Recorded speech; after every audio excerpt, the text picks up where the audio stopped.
Aloha interwebs, welcome back to my channel, thanks for tuning in. Today was Friday, so we're going to do some gameplay footage, and this is basically a how not to LFR.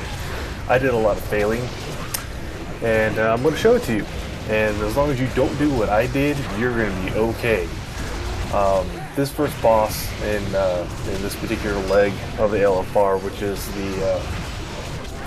the approach, the dread approach, is a pretty straightforward boss. It's a tank and spank with don't stand and fire, and yeah,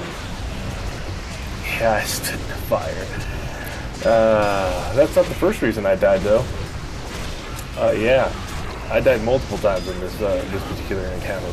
In this particular, I had actually only done this one time before, so I wasn't, and I got through it, and I don't know how I didn't get through it this time, but I did. So first fail, boom, pull aggro on boss.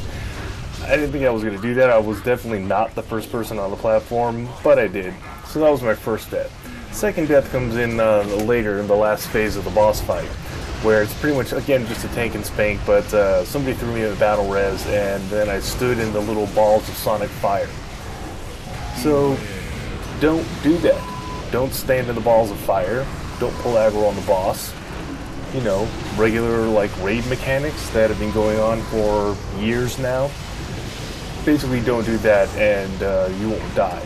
As you can kind of tell if you look at the raid boxes that quite a few people died. I don't know how they died. I just know that I died and I'm dumb. And what do I get? A reward for it. Yay, a new belt for being stupid. Which is what's awesome about the LFR. You fail miserably and still get cool stuff. Because you should be rewarded for that. This is the second boss. He again is also a fairly straightforward boss. Tank and spank, he will do random like rogue type shadow dance stuff where he'll pick a random target, charge him, and then come right back to the tank. That wasn't the problem for me.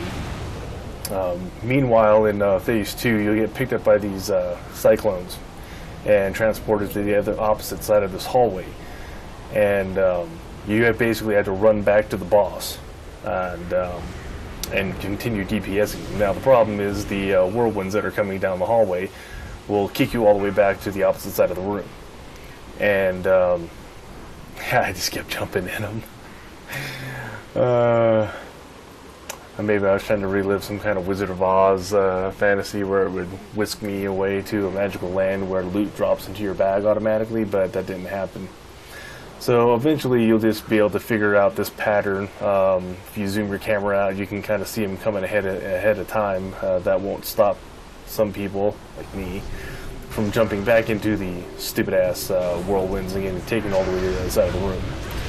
But as long as you can make it to the other platform, the boss is again a pretty straightforward tank and spank until he drops loot for you.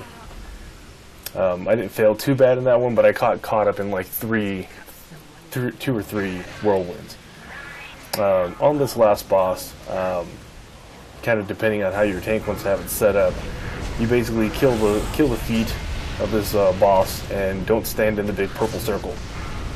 And the tank will kite it around the room. Somebody will get pheromones on them, and that person needs to run out of the group and try to keep his little. He's going to put down a puddle of stuff that you don't want to stand in. And as long as that guy is putting the puddle somewhere where you're not standing, you'll be okay. And as long as you don't stand in the big purple circle and get crushed by the boss, you'll be okay. And as long as you don't stand in front of the boss when he does his big shockwave in front of you, you'll be okay. I did basically all three of those things all at the same time the wrong way. And I died. And nobody threw me a battle res, which is fine. I earned that death, and I just got to basically stay there and watch the fight from the dead box. So since that actually took quite a bit of time because we lost some people who are probably being as stupid as I am, you get a video instead. A nice cinematographic WoW video instead of a video of me actually doing anything productive. And again, you know, it was my fault. I didn't do a whole ton of research. I just went by what people were doing and tried to kind of go instinctively, and my instincts did not bode well for me in this particular scenario, because I did basically everything wrong. But I still got a cool belt. And ultimately, the people who did do this correctly, the few diehards remaining that were able to get the boss down, got me the achievement. So that was nice of them. Thanks for tuning in, interwebs. I appreciate you stopping by the channel. Peace out. Don't forget to subscribe. We'll catch you guys at the next video where hopefully I don't fail as hard.